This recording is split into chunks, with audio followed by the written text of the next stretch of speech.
वक्त्राम्बुजा च मणिमुकुटविचित्रालङ्कृता कल्पजाले सकलभुवनमाता सन्ततं श्रीश्रिये नमः। ओंकार स्वरूप परब्रह्म परमात्मने नमः। श्री सद्गुरुभ्यो नमः।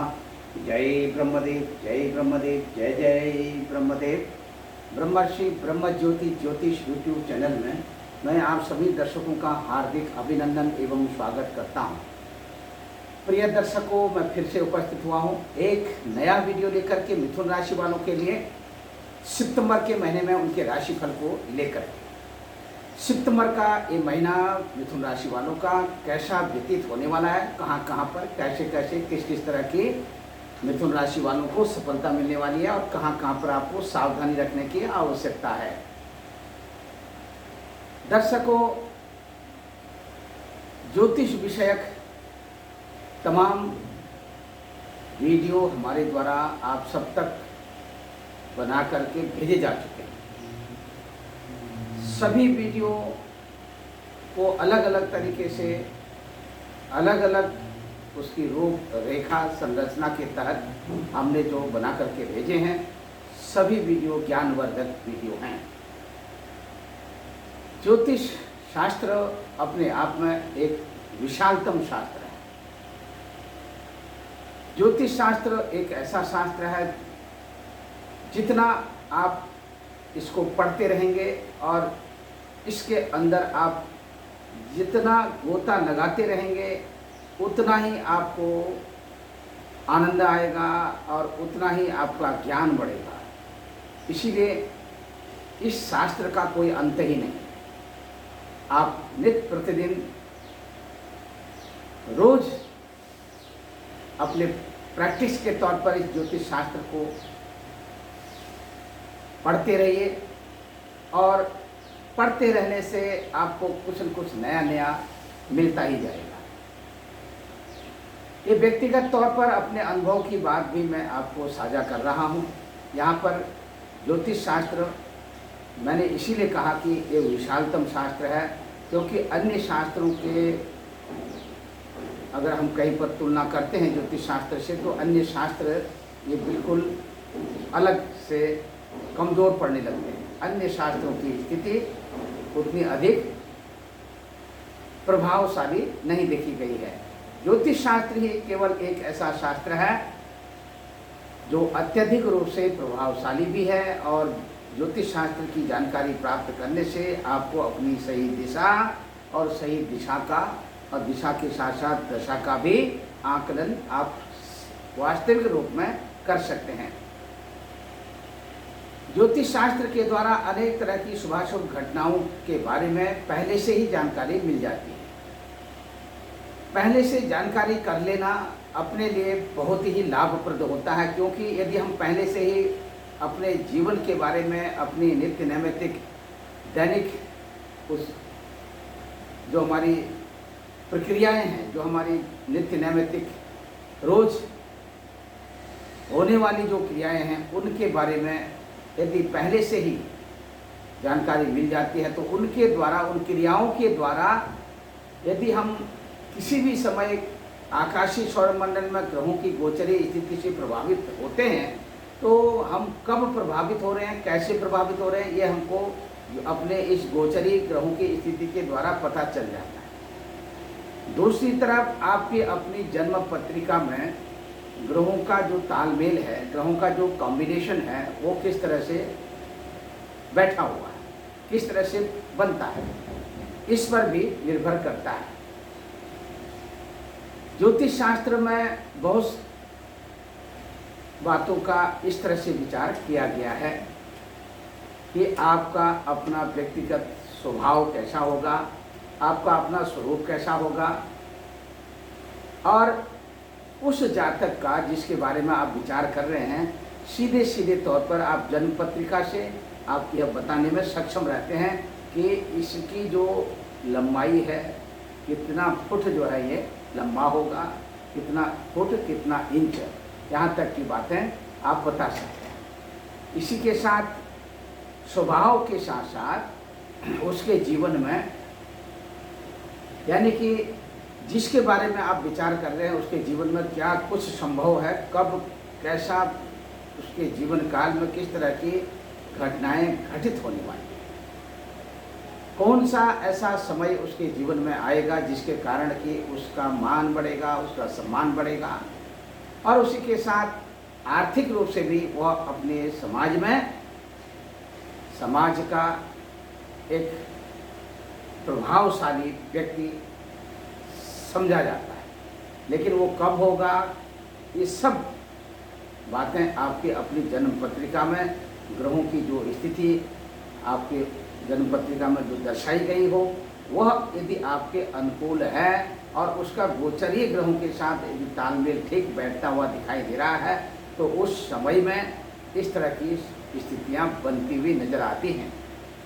उन्हीं स्थितियों के बारे में जानकारी करने के लिए इस गोचरीय आकाशीय सौरमंडल में गोचरीय यानी ग्रहों की गोचरीय जो स्थिति है उस गोचरीय स्थिति के साथ आपकी अपनी जो जन्म की राशि है उस राशि के साथ उसका समन्वय यानी कि तुलनात्मक रूप से जो हम उसकी आंतरिक पराकाष्ठा तक जा कर के उसके बारे में विचार करते हैं तो हमको बहुत सारी बातें सामने में प्रत्यक्ष रूप से दिखाई देती हैं। यानी कि उनका हमको पूर्वानुभास या पूर्वानुभास के साथ साथ जो हम प्रत्यक्ष रूप से देखते हैं वो हमारे दृश्य पटल में वो सारी घटनाएं, घटना चक्र, होने वाली घटनाएं और जो घटनाएं हो चुकी हैं उनके बारे में, जो वर्तमान किस तरह का चल रहा है उनके बारे में बहुत कुछ यानी कि अधिकांशतः जानकारी मिल जाती है।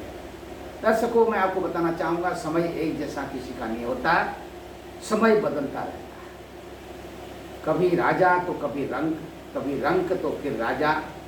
इस तरह का जो है ये जैसे जीवन का पर्याय है उसी तरह से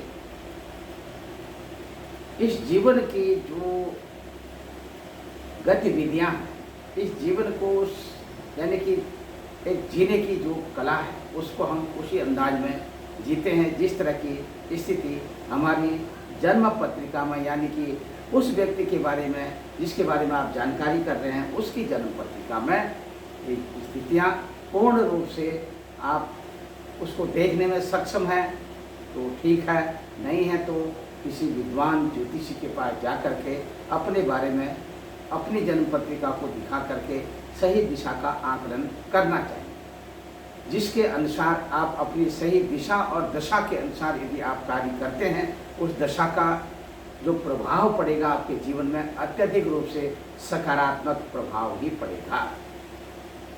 बहुत कुछ ऐसी घटनाएं हैं वो घटित होते रहती हैं जीवन काल में, लेकिन आपको पता नहीं होता है कि कौन सी घटना कब घटने वाली है। जब आप उस घटना से प्रभावित हो जाते हैं तब आपके समझ में आता है कि ये पूर्वानुमान अथवा पूर्वाभास मुझे पहले ही हो चुका था कि अब क्या कुछ होने वाला है, लेकिन स्पष्टतया हम कहने में सक्षम नहीं हो पाए। तो इस तरह की स्थिति बहुधा लोगों के साथ में देखी गई है। और ये स्थिति क्यों उत्पन्न होती है? क्योंकि पूर्ण रूप से जो चेतना का जो स्तर है वो पूर्ण रूप से विकसित हुआ नहीं रहता है।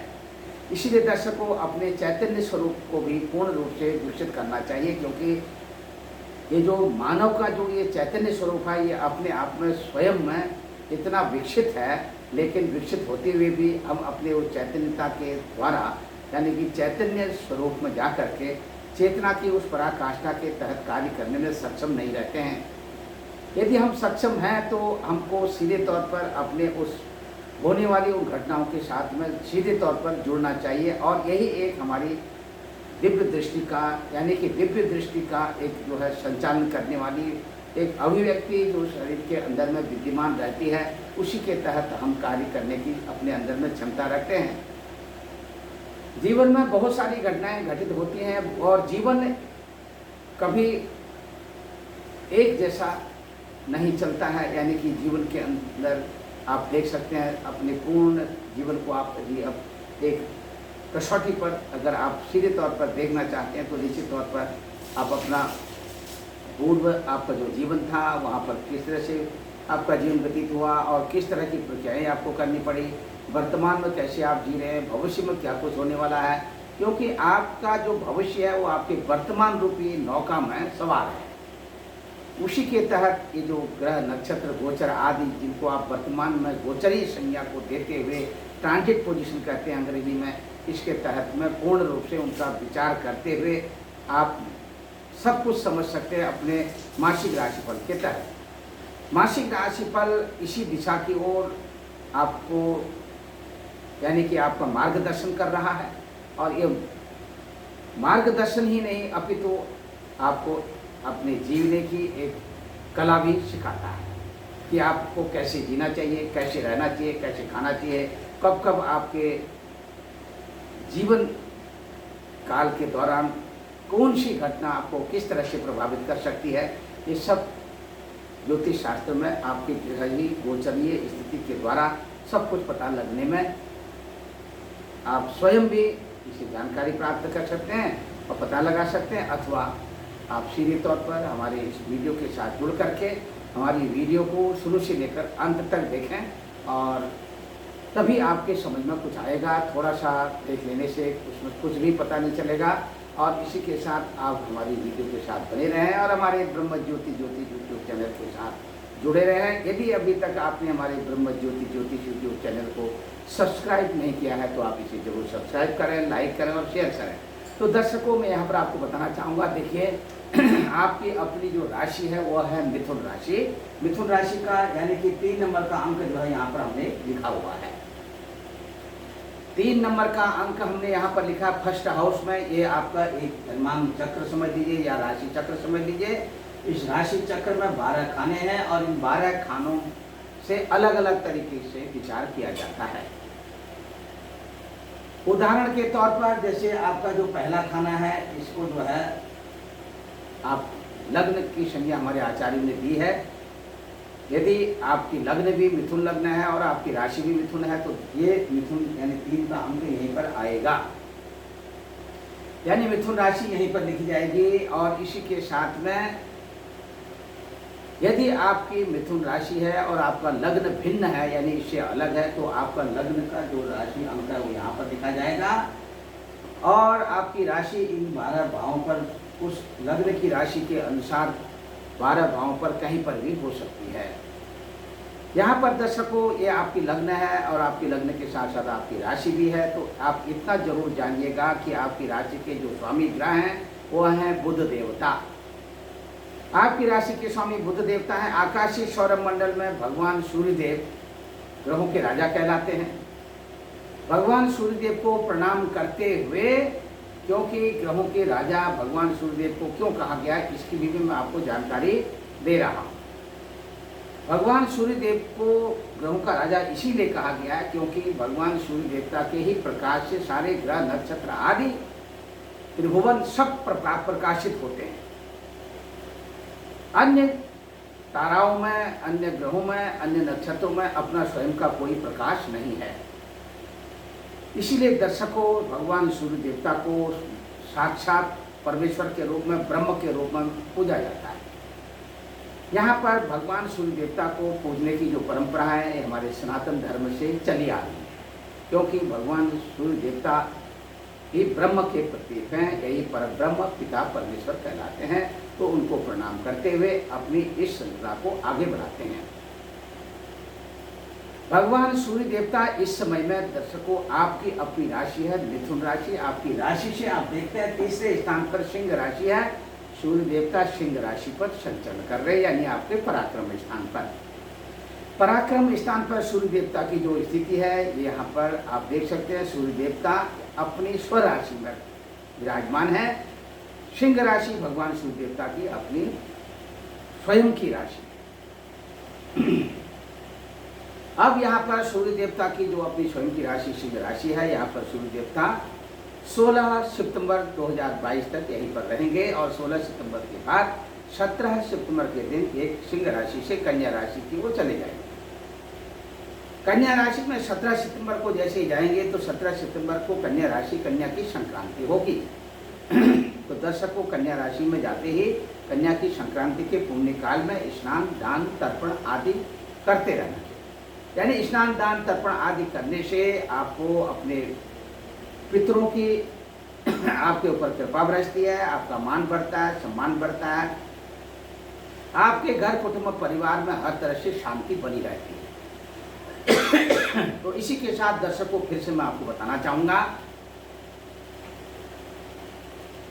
जो लोग माता गंगा की गोद में जाकर के स्नान करते हैं तो उन्हें गंगा नदी के पास जाना पड़ेगा। नदी में जाकर के वहाँ पर स्नान दान तर्पण करते हैं तो उसका कुछ महत्व तो अलग ही है।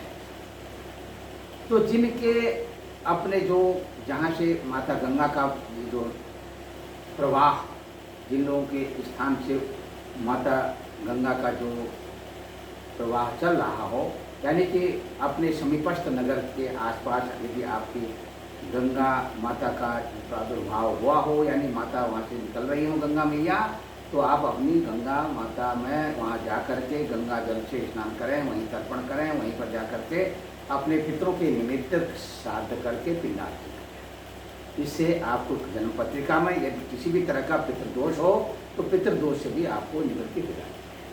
तो दर्शकों, यहाँ पर मैं आपको इससे पहले कि आपको आपकी राशिफल से अवगत कराऊं, उससे पहले मैं आपको बताना चाहूँगा कि आपकी राशि से और कौन कौन से ग्रह हैं जो आपको आपके इस राशि चक्र में किस तरह का कॉम्बिनेशन बना रहे हैं।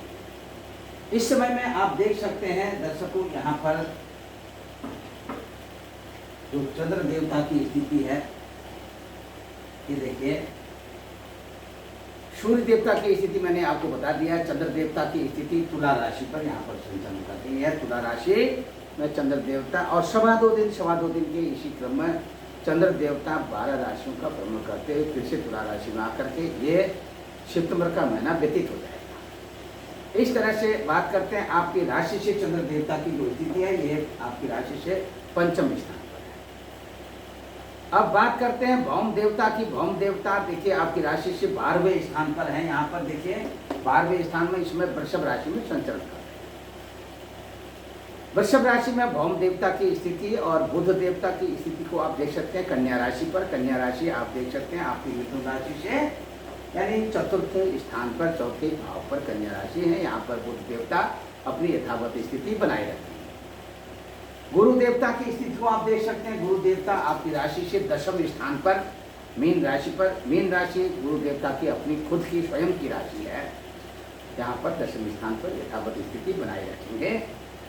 अब बात करते हैं शुक्र देवता की। शुक्र देवता इस समय सिंह राशि में संचरण कर रहे हैं। 23 सितंबर तक अपने इसी राशि पर बने रहेंगे।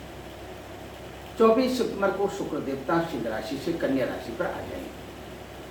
जैसा कि ज्योतिष शास्त्र में कन्या राशि में शुक्र देवता नीच राशि के कहलाते हैं और सिंह राशि में शुक्र देवता जो इसमें संचरण कर रहे हैं और सिंह राशि इनके अपने शत्रु की राशि है, क्योंकि शुक्र देवता और सूर्य देवता में एक दूसरे में किसी भी तरह का कोई तालमेल नहीं बैठता है। एक दूसरे के ये अपने इनके जो संबंध हैं एनिमी संबंध है, यानी कि आपसी शत्रुवत दृष्टि से एक दूसरे को मानते हैं और इसी इनका जो नज़रिया है यही इनका नज़रिया भी है। उसी के अनुसार शुक्र देवता की स्थिति के साथ साथ शनि देवता की स्थिति है आपकी अपनी राशि से मकर राशि में, यानी कि 8वें स्थान पर। मकर राशि में शनि देवता यहाँ कुंभ राशि से मकर राशि में अपनी वक्री स्थिति को अपनाते हुए यहाँ पर आए हुए हैं और फिर से अपनी कुंभ राशि की ओर बढ़ेंगे। अभी इस समय आपकी राशि से 8वें स्थान पर रहेंगे और इसी के साथ में राहु देवता आपके अपनी राशि से देखिए यहाँ पर मेष राशि पर इस समय संचरण कर रहे हैं और तुला राशि में केतु देवता की स्थिति है। कुल मिलाकर के ये 9 ग्रहों की जो स्थिति मैंने आपके सामने दर्शाई हुई है और ये आपकी राशि से इन भावों में जहाँ पर आप देख रहे हैं, इन भावों के साथ साथ अन्य भावों पर इनकी ग्रहों की जो गोचरीय दृष्टि शुभ अथवा अशुभ दृष्टि जो जिस तरह से पड़ रही है उसके अनुसार आपके साथ में क्या कुछ होने वाला है ये मैं आपको बताने जा रहा हूँ। सबसे पहले सूर्य देवता की स्थिति के साथ साथ चंद्र देवता की स्थिति को दोनों का आपस में परस्पर समन्वय संबंध को दर्शाते हुए यहाँ पर आपके अंदर में सितंबर के महीने में आपका आत्मविश्वास जो है ये बढ़ता हुआ दिखाई दे रहा है। यदा कदा यानी कि 17 सितंबर के बाद की जो स्थिति रहेगी ये कहीं कहीं आपको थोड़ा सा मानसिक रूप से हतोत्साहित करती हुई दिखाई दे रही है। चलचित्र, सिनेमा आदि के क्षेत्रों में आपका इस सितंबर का महीना बहुत अच्छा जाने वाला है। यानी कि चलचित्र, सिनेमा आदि के क्षेत्रों से आप लाभान्वित होने वाले हैं। आर्थिक दृष्टिकोण से भी आपको लाभ मिलने वाला है। दूसरी तरफ यदि राजनीतिक क्षेत्र से जुड़े हुए हैं और आपकी अपनी राशि मिथुन राशि है, तो आपको राजनीतिक क्षेत्र में अत्यधिक रूप से कठिनाइयों का सामना करना पड़ेगा। यहाँ तक कि अपने विरोधी पार्टियों का भी आपको सामना करना पड़ेगा। हर तरह से इस सितंबर के महीने में आपने अपना राजनीतिक करियर बचाते हुए चलना पड़ेगा। इसी के साथ दर्शकों, फिर से मैं आपको बताना चाहूँगा, सामाजिक दृष्टिकोण से ये महीना आपके लिए बहुत अच्छा रहेगा। सामाजिक दृष्टिकोण से किसी भी तरह से आप परेशान ना हो। आपका मान, आपका सम्मान जिस तरह से बढ़ता हुआ दिखाई दे रहा है, उसी के क्रम में अन्य ग्रहों का जो बलाबल है, उस ग्रहों के बलाबल स्थिति के साथ साथ आकस्मिक रूप से धन प्राप्ति के योग भी यहाँ पर दिखाई दे रहे हैं। मनचाहा फल की प्राप्ति के साथ साथ मनचाहा भोजन की स्थिति भी यहाँ पर दिखाई दे रही है और वाणी के द्वारा अधिक से अधिक लोगों को प्रभावित करने में आप सफल रहेंगे। ग्रहों के जो अपने मित्र, शत्रु एक दूसरे के साथ में दृष्टिपात की स्थिति को करते हुए, यानी कि एक दूसरे के साथ मित्रवत, शत्रुवत व्यवहार को दर्शाते हुए, जहाँ पर स्थान, संबंध, दृष्टि आदि का विशेष यहाँ पर जो कॉम्बिनेशन बन रहा है इस आपके इस राशि चक्र में, यहाँ पर आपके पराक्रम में वृद्धि के संकेत मिल रहे हैं। और इसी के साथ अनुजों के साथ, यानी सहोदरों के साथ, जो आपके छोटे भाई बहन हैं, उनके साथ आपका तालमेल इस सितंबर के महीने में अच्छा रहने वाला है। मानसिक तौर पर भी आप अपने द्वारा किए हुए कामों की स्वयं की सराहना को देखते हुए मानसिक तौर पर आपका मानसिक स्तर बढ़ने वाला है। अब बात करते हैं यहाँ पर ग्रहों की इस स्थिति के साथ साथ अन्य ग्रहों की स्थिति को भी आप यहाँ पर देख सकते हैं। ग्रहों का जो बलाबल है, यहाँ पर आपके सीधे तौर पर आप देख सकते हैं आपकी राशि से चतुर्थ स्थान में ग्रहों की जो स्थिति बनी हुई है और अन्य ग्रहों का जो यहाँ पर जो संबंध बन रहा है, इनका स्थान संबंध, ये आपके लिए, आपकी माता श्री के लिए, माता श्री के द्वारा अधिक से अधिक आपको आशीर्वाद मिलने वाला है इस महीने में और माता श्री की कृपा आपके ऊपर बरसने वाली है। माता के स्वास्थ्य को लेकर के किसी भी तरह की कोई चिंता यहाँ पर जताई नहीं जा रही है। इतना जरूर कहूँगा कि इस महीने में आप अपने पिताश्री के स्वास्थ्य का जरूर ध्यान रखेंगे, क्योंकि आकस्मिक अचानक आपके अपने पिताजी के स्वास्थ्य में किसी भी तरह की गिरावट आ सकती है, यानी कि स्वास्थ्य प्रभावित हो सकता है और आकस्मिक रूप से अचानक स्वास्थ्य खराब होने से आपको थोड़ा सा पिता के स्वास्थ्य को पर विशेष ध्यान देने की आवश्यकता है। आगे चल करके किसी भी तरह के उलझन में आप पड़ सकते हैं। दर्शकों, इसी के साथ इष्ट मित्र, बंधु बांधवों का आपको भरपूर सहयोग मिलने वाला है। यदि किसी भी तरह का या घर, भूमि, भवन आदि के क्षेत्रों में यदि आपको जरूरी हो तो तभी इन्वेस्टमेंट करें, अन्यथा इस महीने में किसी भी तरह का इन्वेस्टमेंट करने से आप अपना बचाव रखें। दूसरी तरफ आपको बताना चाहूँगा, आपकी संतान पक्ष की बात करते हैं। संतान पक्ष के लिए ये महीना आपके लिए बहुत अच्छा रहेगा और ये खुशखबरी से भरा हुआ महीना होगा। आपको अपने संतान पक्ष से उनके आपसी तालमेल और व्यवहारिक संबंधों को लेकर के भी किसी भी तरह की चिंता यहाँ पर नहीं जताई जा रही है। विशेष करके अपनी जो आपकी ज्येष्ठ संतान है, ज्येष्ठ संतान के साथ यानी कि आपके संबंध बहुत अच्छे बने रहेंगे। आपसी तालमेल के तहत अपने इष्ट मित्र, बंधु बांधवों के साथ अपना तालमेल आप अच्छा बना करके रखें तो आपको प्रकृति का भरपूर सहयोग मिलेगा। इसी के तहत, इसी क्रम में यदि हम बात करते हैं आपके प्रेम संबंधों की, तो प्रेम संबंधों के लिए ये महीना बहुत अच्छा नहीं है। प्रेम संबंधों को आप बचा करके रखें, अन्यथा आपके प्रेम संबंध जो बहुत लंबे समय से चलते हुए आ रहे हैं, इस महीने में किसी भी तरह का कोई भी किसी भी तरह की अनबन हो सकती है। उस अनबन के तहत आपके प्रेम संबंध बिखर सकते हैं, टूट सकते हैं। यदि किसी के साथ अपना बचाव रखते अपने प्रेम संबंधों का ख्याल रखें, एक दूसरे को भरपूर सहयोग देने की अपेक्षा करें। इसी के साथ राजकीय सेवा संस्थानों अथवा व्यक्तिगत संस्थानों के साथ जुड़े हुए हैं तो एक ग्रहों का जो तालमेल, कॉम्बिनेशन जो आपके सामने में इस राशि चक्र में आप देख रहे हैं, अलग अलग तरीके से ग्रहों का जो संबंध बना हुआ है, यहाँ पर थोड़ा सा आपको पद एवं प्रतिष्ठा का विशेष लाभ मिलता हुआ दिखाई दे रहा है। किसी भी तरह का व्यवसायीकरण करना भी आपके लिए लाभप्रद होगा और किसी भी तरह के व्यवसायिक क्षेत्र से यदि आप जुड़े हुए वहाँ पर भी आपको अत्यधिक रूप से आपकी उन्नति होने वाली है। शत्रु पक्ष से सावधानी रखने की आवश्यकता है, क्योंकि गुप्त शत्रुओं के द्वारा किसी भी तरह से आपको किसी भी तरह का आघात पहुंचाया जा सकता है। ननिहाल पक्ष से अपने नाना के स्वास्थ्य को लेकर के थोड़ा सा आपको चिंता बनी रहेगी। मामा मामी के स्वास्थ्य को लेकर के भी थोड़ा सा आपको सावधानी रखने की आवश्यकता है। आर्थिक दृष्टिकोण से ननिहाल पक्ष से लाभान्वित होने के योग दिखाई दे रहे हैं। इसी के साथ किसी भी तरह का ऋण लेना और किसी भी तरह का किसी को ऋण देना, ये आपके लिए थोड़ा सा अच्छा संकेत मिलता हुआ नहीं दिखाई दे रहा है। पति एवं पत्नी के आपसी संबंधों में थोड़ा सा दरार पड़ने के संयोग बन रहे हैं। यहाँ पर जो स्थिति दिख रही है, यहाँ पर थोड़ा आपको ध्यान देना पड़ेगा।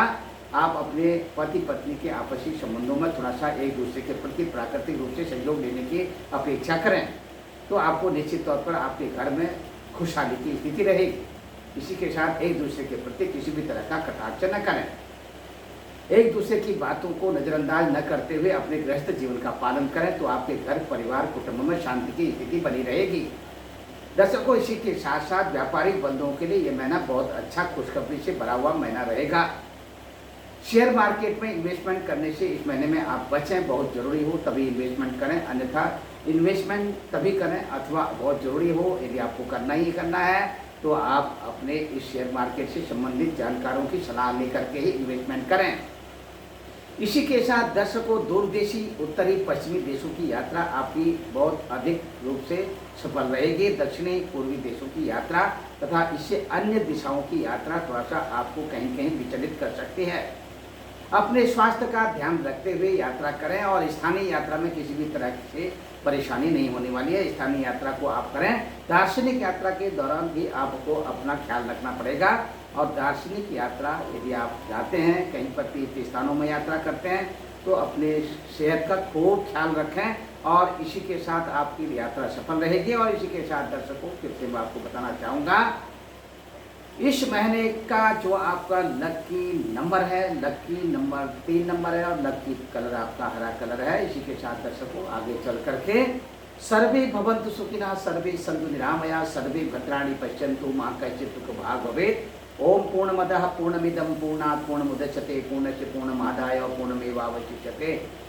हरि ओम तत्सत्, हरि ओम तत्सत्, हरि ओम तत्सत्।